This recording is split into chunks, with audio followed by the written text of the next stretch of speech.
Hello everyone, welcome to GS tank. GS tank में बहुत बहुत स्वागत है आपका। यहाँ हम डिस्कस कर रहे हैं कंप्यूटर साइंस, जो कि फुल्ली डेडिकेटेड क्लास होता है हमारा BPSC TRE teacher recruitment examination 2.0 के लिए। तो यदि आप भी बीपीएससी टीआरई 2.0 में कंप्यूटर साइंस की तैयारी कर रहे हैं तो डेफिनेटली आप जीएस टैंक चैनल से जुड़ जाइए। आज ही या अभी ही चैनल को सब्सक्राइब कर लीजिए और इस चैनल से जुड़ जाइए ताकि आपका पढ़ाई जो है वो और अच्छे तरीके से बूस्ट हो, नया डायमेंशन मिले अपने तैयारी को।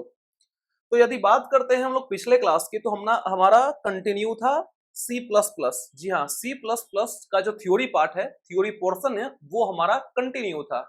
तो आइए उसी को हम आगे बात करेंगे, उसी के आगे आज हम बात करने वाले हैं। ठीक है, तो देखिए आज होने वाला है हमारा लेक्चर 5 सी प्लस प्लस और पार्ट 4 होने वाला है सी प्लस प्लस का। ठीक है, ऑलरेडी हमारा पार्ट 1, 2, 3 जो है सो ऑलरेडी आ चुका है। तो यदि एक भी पार्ट आपका स्किप हुआ है, अगर किसी भी कारणवश एक भी पार्ट आपने अगर स्किप कर दिया है, तो जाकर अभी ही देख लीजिए। उसके बाद इस पार्ट पे आइएगा, क्योंकि पिछले क्लास अगर आप नहीं करेंगे सही से तो आगे का समझने में आपको दिक्कत हो सकता है। ठीक है, और हम वीडियो में आगे बढ़ने से पहले आप लाइक कर दीजिए, वीडियो को शेयर कर दीजिए और सब्सक्राइब भी कर दीजिए डिजिटल तरीके से। बस स्कैन कीजिए क्यूआर कोड को और सब्सक्राइब कर लीजिए यदि अभी तक आपने सब्सक्राइब नहीं किया है तो। और पूरा क्लास देखने के बाद लास्ट में कमेंट सेक्शन में मुझे जरूर बताइए कि आपको ये क्लास कैसा रहा, आपकी तरफ से फीडबैक क्या है पूरे क्लास को लेकर। ठीक है, जरूर कमेंट किया कीजिए। आप लोग कमेंट नहीं करते हैं तो प्लीज आप लोग कमेंट किया कीजिए। ठीक है, और देखा जाए तो ये लेक्चर 4 होने वाला है सी प्लस प्लस के कॉन्टेक्स्ट में। 1, 2, 3 आ चुका है ऑलरेडी, हम आपको बता दिए हैं। नहीं देखे तो आप जाकर पहले देख लीजिए, ज्यादा बेटर रहेगा आपके लिए। ठीक है, तो अभी हम रिकैप की बात करें तो पिछले क्लास में हमने स्ट्रिंग को पढ़ रखा था। ठीक है, स्ट्रिंग के बारे में पढ़ा था, उसके एग्जाम्पल वगैरह मैंने आपको समझा दिया था।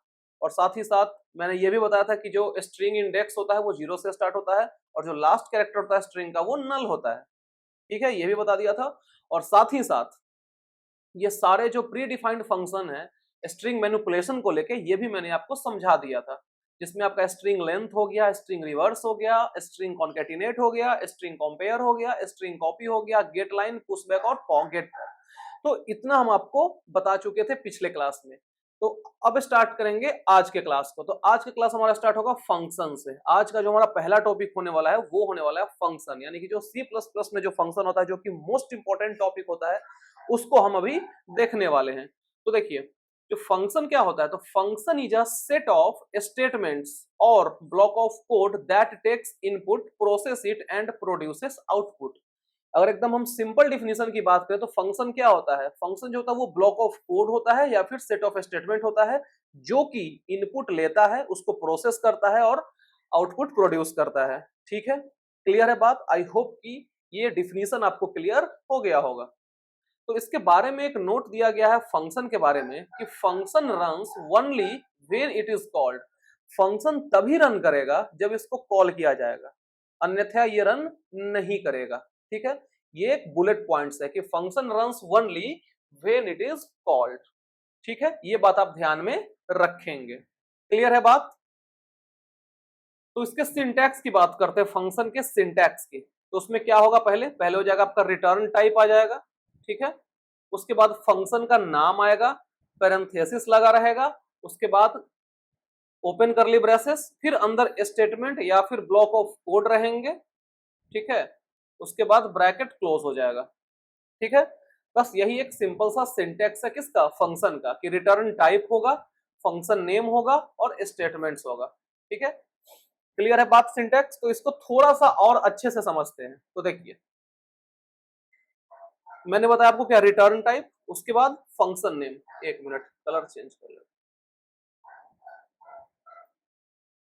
तो यहां पे आपका हो गया रिटर्न टाइप, फिर हो गया फंक्शन नेम। तो रिटर्न टाइप में इसमें क्या है, इंट दे दिया गया है, फिर जी करके दे दिया गया है क्या, फंक्शन नेम। उसके बाद जो विद इन पैरेंथेसिस क्या है, आपका पैरामीटर्स दे दिया गया है। ठीक है, तो ये एक पैरामीटर है और ये इतना दो पैरामीटर है। तो जो इंट है वो पैरामीटर का क्या है, टाइप है वो। ठीक है, और जो फुल मार्क्स यहाँ पे लिखा हुआ है वो पैरामीटर का नेम है। जैसे एग्जांपल मैंने आपको समझाया था पहले भी, P1 P2 नाम से, तो दो पैरामीटर है। तो पैरामीटर के अंदर क्या क्या है, पैरामीटर का टाइप है और साथ ही साथ पैरामीटर का नेम है। फिर सेपरेशन होगा इसका कॉमा के साथ, उसके बाद फिर इंट, जो कि इंट क्या हो जाएगा, फिर पैरामीटर टाइप हो जाएगा, और फिर फुल मार्क्स टू क्या हो जाएगा, पैरामीटर का नाम हो जाएगा। ठीक है, और जो इसका एंड होगा वो सेमी कॉलन से होगा एंड। ठीक है, एंड किससे होगा, सेमी कॉलन से हो जाएगा। ठीक है, बात क्लियर है, समझने में कोई दिक्कत आई थिंक यहाँ तक नहीं होना चाहिए। एकदम तोड़ तोड़ के हम आपको समझा रहे हैं, कहीं से कोई दिक्कत दुख तकलीफ परेशानी इस क्लास करने के बाद आपको नहीं होना चाहिए। ठीक है, इसके बाद हम बात करेंगे टाइप्स ऑफ फंक्शन के, कि कितने टाइप होते हैं फंक्शन के। तो बेसिकली दो टाइप होते हैं। ठीक है, एक होता है यूजर डिफाइंड फंक्शन और एक होता है प्री डिफाइंड फंक्शन। नाम से क्लियर है, यूजर डिफाइंड फंक्शन यानी कि वो फंक्शन जिसको यूजर डिफाइन करेगा। नाम से आपको पकड़ में आ जाना चाहिए, यूजर डिफाइंड फंक्शन क्या होता है, वो फंक्शन जिसको यूजर के द्वारा डिफाइन किया जाएगा। कहने का क्या मतलब है कि क्रिएट्स आवर ओन फंक्शन, यानी कि हम अपना इसमें फंक्शन क्रिएट कर सकते हैं और can be renamed as per our choice, और उसका जो नेम करेंगे, उसमें नेम डालेंगे, वो अपने हिसाब से हम उसमें डाल सकते हैं। ठीक है, तो यूजर डिफाइंड फंक्शन में यही होता है। ठीक है, कि उसमें हम अपना फंक्शन क्रिएट करेंगे, यानी कि समझिए सिंपली यूजर डिफाइंड, यानी कि यूजर उसको डिफाइन कर रहा है। ठीक है, and can be named as per our choice. Example में जैसे मैं यहाँ पे सम का मैंने फंक्शन बना लिया। ठीक है, इस शुभम नाम से एक फंक्शन बना दिया गया। ठीक है, तो ये सब क्या हो जाएगा आपका, ये सब का यूजर डिफाइंड फंक्शन हो जाएगा। ठीक है, क्लियर है बात।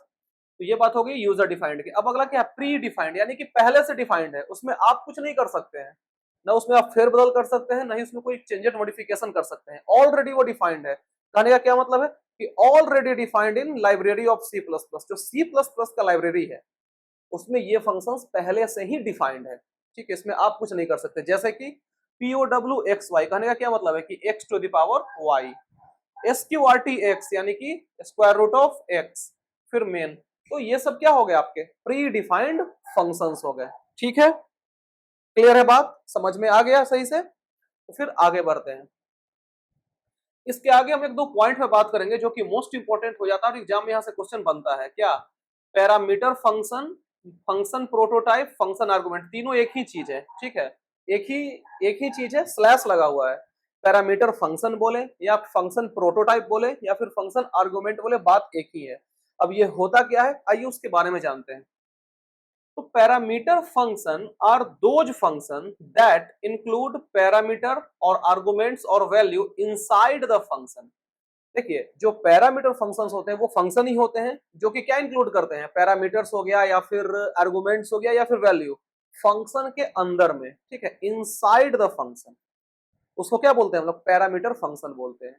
दूसरा नाम आप क्या बोल सकते हैं, फंक्शन प्रोटोटाइप भी बोल सकते हैं या फिर फंक्शन आर्गुमेंट भी बोल सकते हैं। ठीक है, डिफिनेशन क्लियर है आपका। तो आइए इसके आगे देखते हैं।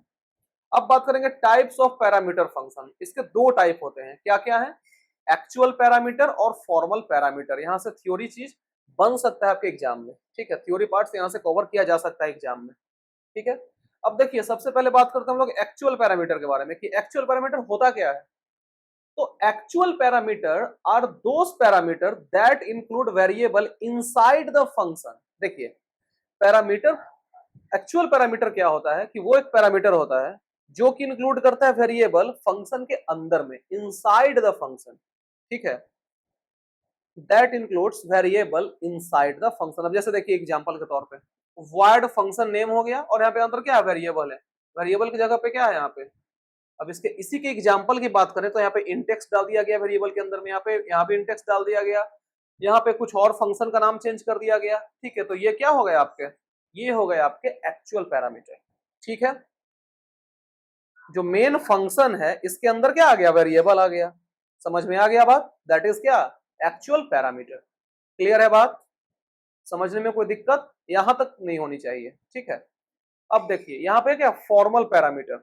इसमें क्या है कि formal parameters are those parameter that include value inside the function. वहां पे क्या था एक्चुअल में कि यहाँ पे क्या था, वेरिएबल था, और फॉर्मल के केस में क्या है, यहाँ पे वैल्यू है, यानी कि यहाँ पे फंक्शन डाल दिया गया फिर यहाँ पे वैल्यू डाल दिया गया। ठीक है, अब जैसे देखिए हमने फंक्शन क्रिएट किया शुभम नाम से और वैल्यू क्या डाल दिया, 10 डाल दिया। अमन नाम से एक फंक्शन क्रिएट हुआ 10.5।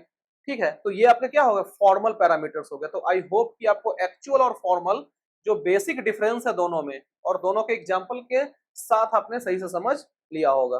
ठीक है, क्लियर है बात? एकदम हम सिंपलेस्ट भाषा में आपको समझाते चल रहे हैं, कहीं से कोई दिक्कत नहीं होगा आपको। एक लाइन का डेफिनेशन और 2 एग्जांपल्स समझने के लिए मोर देन इनफ है।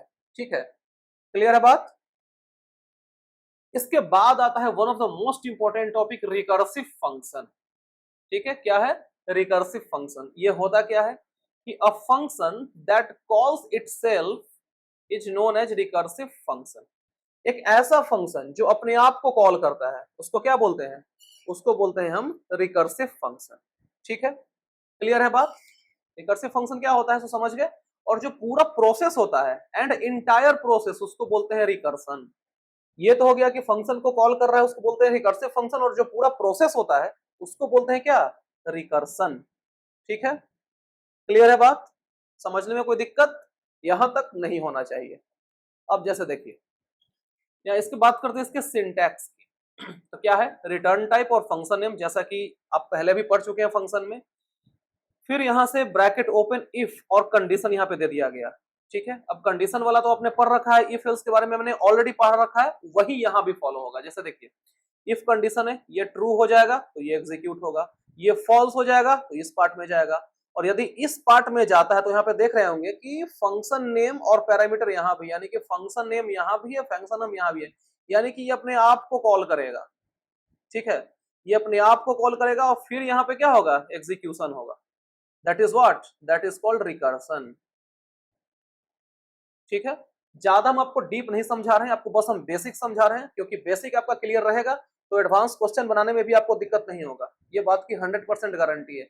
इसलिए आपको हम एकदम बेसिक से एकदम बच्चा जैसा समझा रहे हैं। ठीक है, यहाँ पे क्या हो रहा है कि फंक्शन अपने आप को कॉल कर रहा है फिर एग्जीक्यूट हो रहा है। ठीक है, और यदि इफ वाला कंडीशन ट्रू हो जाता है तो फिर ये वाला स्टेटमेंट या फिर जो ब्लॉक ऑफ कोड है वो एग्जीक्यूट हो जाएगा। ठीक है, समझने में यहाँ तक कोई दिक्कत आपको नहीं होना चाहिए। ठीक है ना? चलिए, अब देखिए, अगला कहता है कि function can be invoked in two ways. जो फंक्शन को इन्वोक किया जा सकता है वो दो तरीके से किया जा सकता है। ठीक है, इसमें आपको दो तरीका पढ़ना है, एक है कॉल बाय वैल्यू और एक है कॉल बाय रेफरेंस। ठीक है, आपको दो तरीके इसमें पढ़ने हैं, कॉल बाय वैल्यू और कॉल बाय रेफरेंस। जैसे देखिए, सबसे पहले बात करते हैं कॉल बाय वैल्यू की। तो in call by value the actual या original value of variable can not be changed. Call by value के केस में क्या होता है कि जो एक्चुअल या ओरिजिनल वैल्यू होता है वेरिएबल का उसको चेंज नहीं किया जा सकता है, कैन नॉट बी चेंज्ड। और यदि if you change the value of function parameter it is changed for the current function only. और यदि आप फंक्शन के वैल्यू को चेंज करते हैं, फंक्शन पैरामीटर के वैल्यू को चेंज करते हैं, तो it is change for current function only. तो ये जो चेंज होगा वो सिर्फ करेंट फंक्शन, जो करेंटली जो फंक्शन में आप काम कर रहे हैं सिर्फ वही चेंज होगा, करेंट फंक्शंस ओनली। तीसरा पॉइंट क्या कहता है कि it will change the value of variable inside caller method such as main. देखिए, it will not change the value of variable, ये जो है सो वेरिएबल के वैल्यू को चेंज नहीं करेगा इनसाइड द कॉलर फंक्शन। जो मेन आपका होता है वही आपका कॉलर मेथड है ना, तो वो चेंज आपका नहीं होगा, विल नॉट चेंज। ठीक है, तो आई होप कि ये पूरा कॉल बाय वैल्यू आपको समझ में आ गया होगा। ठीक है, क्लियर है बात? अब देखिए, यहाँ पे सिंटैक्स को अच्छे से समझिए। Return type function name P1 P2। ठीक है, और फिर यहाँ पे स्टेटमेंट है या ब्लॉक ऑफ कोड है। अब इसमें आपको समझने वाली बात क्या है? यहाँ पे आपको समझने वाली बात है P1 और P2 के बारे में। तो यदि हम कुछ भी चेंजेस करते हैं P1 और P2 में, ध्यान से सुनिएगा बातों को, यदि हम कुछ भी चेंजेस करेंगे P1 और P2 के वैल्यू में, यानी कि सिंपली आप कुछ इंक्रीमेंट कर दिए, कुछ डिक्रीमेंट कर दिए, कुछ भी ऐसा आप कर देते हैं, तो वो सिर्फ स्टेटमेंट में ही रहेगा। बात को ध्यान से सुनिएगा, वो सिर्फ स्टेटमेंट में ही रहेगा, यानी कि जो इंक्रीमेंट डिक्रीमेंट होगा वो यहीं पे होगा। ठीक है, जो इंक्रीमेंट डिक्रीमेंट होगा वो यहीं पे होगा, अलग नहीं होगा। कहने का मतलब है कि जो स्टेटमेंट या ब्लॉक ऑफ कोड है उसके बाहर नहीं होगा। ठीक है, इनसाइड। समझ में आ गया? आई होप कि ये सिंटेक्स के बारे में जो हमने बताया है वो आपको अच्छे से समझ में आ गया होगा। हम बार बार कहते हैं मेरी बातों को ध्यान से सुनिए, आपको कंफ्यूजन नहीं होगा। ठीक है, क्लियर है पॉइंट? यहां तक समझने में दिक्कत नहीं होना चाहिए। और यदि जो हम बोले हैं वो नहीं लिख पाए हैं तो एक बार रिवाइंड करके आप दोबारा से लिख सकते हैं, कोई दिक्कत नहीं है, क्योंकि हर कुछ हम लिखा हुआ नहीं ला सकते यहाँ पे। ठीक है ना?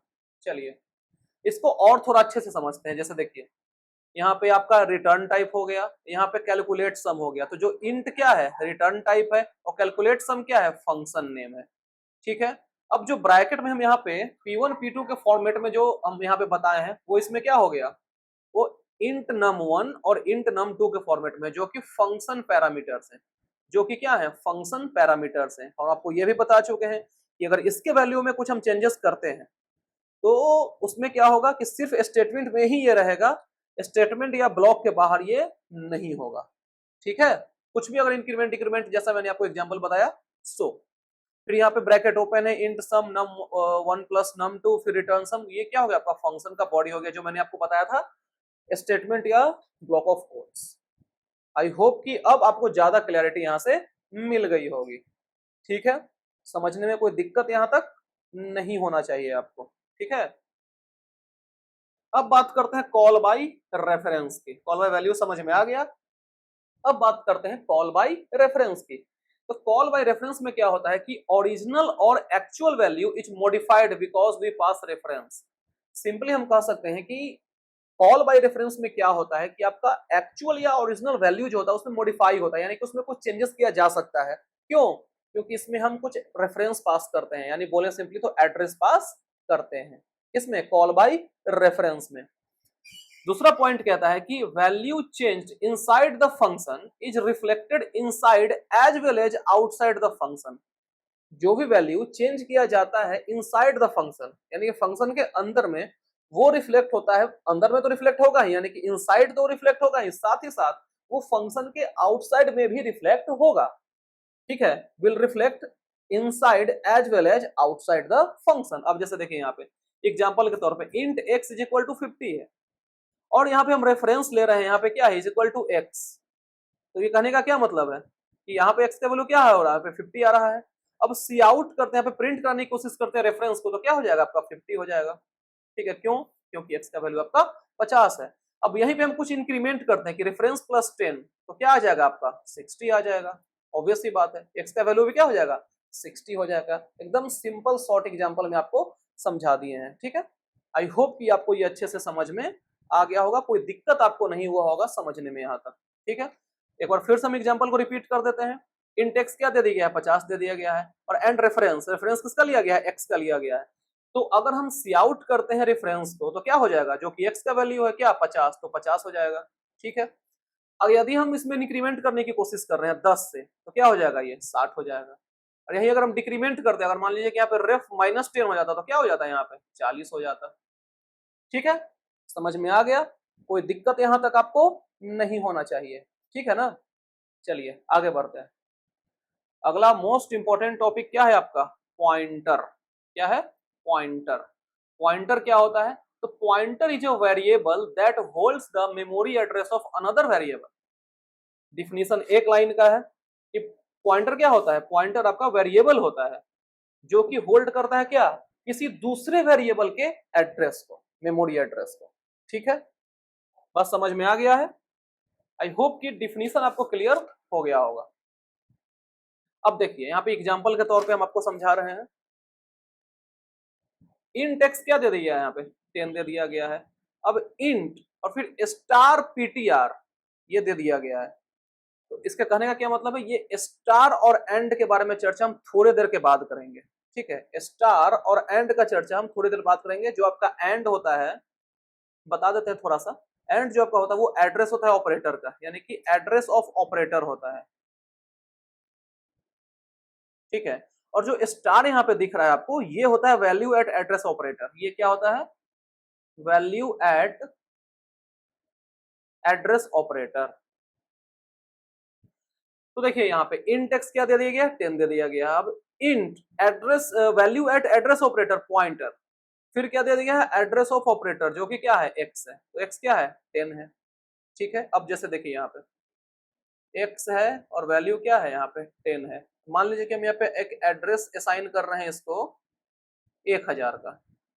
ठीक है।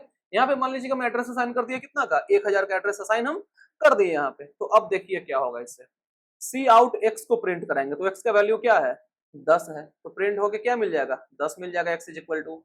अब सी आउट कराते हैं पीटीआर यानी कि पॉइंटर को, तो सिंपली पॉइंटर क्या होता है कि वेरिएबल होता है जो कि होल्ड करता है क्या, दूसरे वेरिएबल के एड्रेस को। तो एड्रेस क्या है, 1000 है, तो क्या हो जाएगा यहाँ पे पीटीआर 1000 हो जाएगा। समझ में आ रहा है। सी आउट फिर स्टार पीटीआर है। तो स्टार करने का क्या मतलब है कि वैल्यू एट एड्रेस ऑपरेटर, और वैल्यू एट एड्रेस ऑपरेटर क्या है, 10 है। तो यहाँ पे क्या हो जाएगा, स्टार पीटीआर 10 हो जाएगा। ठीक है, आपको हम डिफिनीशन के साथ भी ये समझाते चल रहे हैं ताकि आपको और ज्यादा क्लैरिटी मिल जाए। सी आउट एंड ए है, तो एंड ए कहने का क्या मतलब है कि एड्रेस ऑफ ऑपरेटर, ऑपरेटर क्या है, तो ऑपरेटर का एड्रेस 10 है। तो यहाँ पे आपका एक्स, सॉरी यहाँ पे एक्स होगा, सॉरी यहाँ पे एक्स होगा, तो एक्स क्या हो जाएगा, यहाँ पे 1000 हो जाएगा। ठीक है, समझ में आ गया। यहाँ पे गलती से ए लिखा गया था इसलिए कंफ्यूजन हो गया था, एक्स होगा यहाँ पे। तो आई होप कि ये सारा आपको अच्छे से समझ में आ गया होगा। ठीक है, एक बार फिर से बोलिए तो हम रिपीट कर देते हैं। सी आउट एक्स है, तो सिंपली आपको एक्स के बारे में बता देना है, यानी कि एक्स के वैल्यू को प्रिंट करा देना है जो कि 10 है। पीटीआर यानी कि पॉइंटर, पॉइंटर का पॉइंटर मतलब क्या होता है, जो होल्ड करता है दूसरे वेरिएबल के एट मेमोरी एड्रेस को। तो 1000 है तो 1000 हो गया यहाँ पे।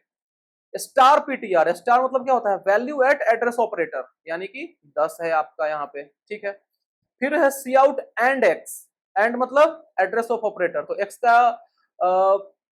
एड्रेस क्या है, ऑपरेटर का एड्रेस 1000 है, तो 1000 इसका आंसर हो गया। ठीक है, समझ में आ गया। कोई दिक्कत यहां तक नहीं होना चाहिए, कोई भी दिक्कत यहां तक आपको नहीं होनी चाहिए। ठीक है, नेक्स्ट। अब कुछ नोट दिया हुआ है, कुछ पॉइंट्स आपको याद रखने हैं कि we need to unary operator while working with pointer. अगर पॉइंटर के साथ आप काम कर रहे हैं तो आपको 2 यूनरी ऑपरेटर की जरूरत पड़ेगी, जो कि मैंने आपको बता ही रखा है एंड और स्टार के बारे में।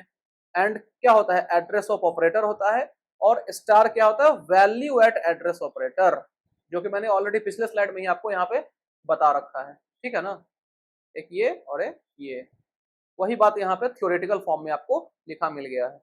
ठीक है, क्लियर है बात। आगे बढ़े नेक्स्ट टॉपिक पे। तो जो नेक्स्ट टॉपिक है हमारा वो है मैक्रो। तो मैक्रो क्या होता है, तो macro is a preprocessor directive that defines name और a function that can be used throughout the code. Simply macro क्या होता है, तो मैक्रो होता है आपका एक preprocessor directive. Preprocessor directive होने क्या मतलब है, इसमें साथ हैश लगेगा। सिंपली क्या लगेगा, इसके साथ हैश लगेगा, जो कि डिफाइन करता है नेम और एक फंक्शन को। ठीक है, जो कि क्या डिफाइन करेगा, नेम या फंक्शन को डिफाइन करेगा, और उसको पूरे कोड में यूज किया जा सकता है, can be use through out the code. इसी को क्या बोलते हैं, इसी को बोलते हैं मैक्रो, MACRO। ठीक है, क्लियर है डिफिनीशन।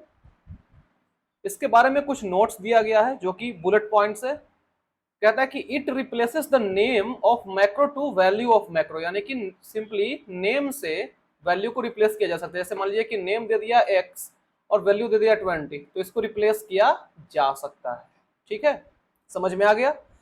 दूसरा कहता है कि मैक्रो, यहाँ पे MACRO, macro defines is macro is defined using hash pre processor directive. जैसा कि मैंने आपको बताया कि किसका यूज किया जाता है, हैश का यूज किया जाता है। ठीक है, क्लियर बात। तो आई थिंक ये दोनों पॉइंट आपको अच्छे से समझ में आ गया होगा। पहला पॉइंट में क्या कहता है कि रिप्लेस करेगा नेम को किससे, वैल्यू से। जैसे कि x दे दिया नेम, 20 दे दिया वैल्यू, तो रिप्लेस किया जा सकता है, और हैच में हैच यूज किया जा सकता है डिफाइन करने के लिए। ठीक है, प्री प्रोसेसर डायरेक्टिव बोलते हैं इसको। क्लियर है बात। चलिए अब बात करते हैं इसके सिंटैक्स की। तो हैश लगेगा, हैश के साथ क्या लगेगा, डिफाइन भी लगेगा। ठीक है, जैसे यहाँ पे मैंने आपको बताया क्या कि हैश के साथ डिफाइन लगेगा, तो यही बात यहाँ पे कहा गया है सिंटैक्स में, हैश डिफाइन मैक्रो नेम फिर मैक्रो वैल्यू, नेम है और क्या है, वैल्यू है। ठीक है, क्लियर है बात। अब बात करें इसके बाद टाइप्स ऑफ मैक्रो। हम ये बताने से पहले आपको ये बता देते हैं कि इसके बारे में आपको उतना नहीं जानना है, बस सिंपली हम आपको थोड़ा सा नॉलेज दे देते हैं कि इतने टाइप्स होते हैं, इसके बारे में उतना डीप में आपको नहीं जाना है। ठीक है ना, तो बात करते हैं टाइप्स ऑफ मैक्रो की। तो क्या क्या है कि chain macro, object like macros, function macros और मल्टी लाइन मैक्रोज। तो ये 4 टाइप्स के होते हैं क्या, 4 टाइप्स ऑफ मैक्रो। ठीक है, बस यही आपको ध्यान में रखना है, बस कि 4 टाइप्स होते हैं, क्या क्या होते हैं उतना आपको डीप में नहीं जाना है। इसके बाद बात करते हैं one of the most important topic, union के बारे में। इसके बाद हम बात करेंगे किसके बारे में, यूनियन के बारे में। तो यूनियन क्या होता है, तो union is a user defined data type. क्या है ये, यूजर डिफाइंड डेटा टाइप है that allows you to store different data types in the same memory location.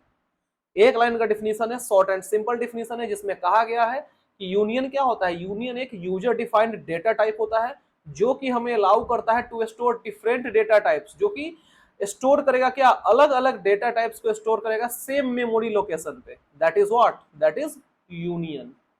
ठीक है, क्लियर है डिफिनीशन, एकदम सिंपलेस्ट शब्दों में दिखा गया है। अब देखिए इसके बारे में कुछ नोट्स है जो कि हम आपको हर टॉपिक में लिखवाते हैं कि 2-3 बुलेट पॉइंट्स है जो कि आप ध्यान में रखेंगे तो आपका काम आसान हो जाएगा और आपको पढ़ने में भी मजा आएगा, क्योंकि सब कुछ बुलेट पॉइंट्स पे ही है।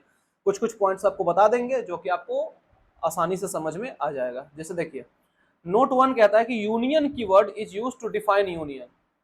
यूनियन को डिफाइन करने के लिए किसका यूज करते हैं, यूनियन कीवर्ड का यूज करते हैं, पहला पॉइंट। दूसरा पॉइंट क्या है कि total size of union depends on the biggest member of union. इसका एग्जांपल हम आगे समझा देंगे। ठीक है, अभी सिर्फ डिफिनीशन आप देख लीजिए, जो एक पॉइंट्स है वो देख लीजिए कि जो टोटल साइज होता है यूनियन का वो डिपेंड करता है यूनियन के सबसे बड़े मेंबर पे। ठीक है, ये कैसे होता है ये आगे हम आपको एग्जांपल में समझा देंगे। तीसरा पॉइंट कहता है कि once union is defined declare variable of that type. एक बार आप यूनियन को डिफाइन कर देते हैं उसके बाद आपको क्या करना है, आपको डिक्लेयर करना है उस टाइप के वेरिएबल को। ठीक है, यहाँ पे कॉमा लगा हुआ है कि once union is defined declare variable of that type, उस टाइप के वेरिएबल को आपको डिक्लेयर करना पड़ता है। तो ये 3 बुलेट पॉइंट्स है जो कि आपको ध्यान में रखने हैं यूनियन के कॉन्टेक्स्ट में। ठीक है, अब बात करते हैं इसके सिंटैक्स की।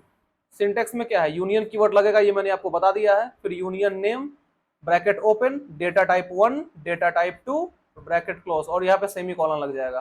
तो ये इसका क्या है, सिंटैक्स है, यानी कि फॉर्मेट यही है। अब इस पे हम एक एग्जांपल देख लेते हैं। ठीक है, इस पे हम एक एग्जांपल देख लेते हैं कि कैसे होता है। तो सबसे पहले क्या लगेगा, एग्जांपल की बात करें तो यूनियन, और मान लीजिए कि हम बॉय का बनाते हैं। ठीक है, बॉय का, फिर क्या करेंगे हम लोग, डेटा टाइप में क्या लेंगे, इंट एज कर देते हैं। ठीक है, फिर डबल इनकम कर देते हैं। ठीक है, और फिर यहाँ पे क्लोज कर देते हैं। अब देखिए इससे आप क्या समझे, यूनियन कीवर्ड लगेगा, बॉय का बना लिए, फिर डेटा टाइप और फिर उसको डिफाइन कर दिए, फिर डबल, फिर उसके किस चीज के लिए उसको बता दिए हम। ठीक है, अब देखिए यहाँ पे क्या हो रहा है, इंट कितने बाइट का होता है, 4 बाइट का होता है। डबल कितने बाइट का होता है, 8 बाइट का होता है। अब हमने क्या बताया था आपको थोड़ी देर पहले कि total size of union depends on the biggest number of union. तो यहाँ पे बिगेस्ट क्या है, 8 है और ये 4 है, लेकिन कंसीडर किसको करेंगे, बिगेस्ट वाले को। तो हम सिंपली कह सकते हैं कि कितने साइज का है यहाँ पे यूनियन, यहाँ पे यूनियन 8 बाइट का है, क्योंकि बिगेस्ट नंबर क्या है, 8 है। इसी में क्या है आपका, एज भी है और क्या है, इनकम भी है। ठीक है, तो आई होप कि ये आपको समझ में आ गया होगा।